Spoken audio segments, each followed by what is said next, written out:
चाहे मैं राजस्थान चली जाऊं, चाहे मैं बंगाल चली जाऊं, चाहे मैं दिल्ली चली जाऊं, चाहे मैं मणिपुर चली जाऊं, ऐसा लगता है कि जैसे मानो इतना प्यार, इतना सम्मान शायद मैं दावे से कह सकती हूँ अगर अमिताभ बच्चन जी के बाद आज किसी को इंडस्ट्री में मिलता है तो वो मुझे मिलता है।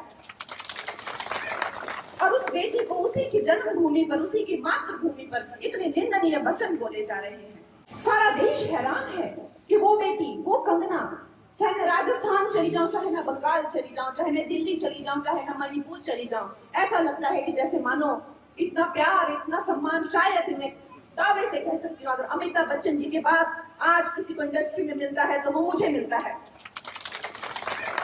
और उस बेटी को उसी की जन्मभूमि पर, उसी की मातृभूमि पर इतने निंदनीय वचन बोले जा रहे हैं। सारा देश हैरान है कि वो बेटी, वो कंगना,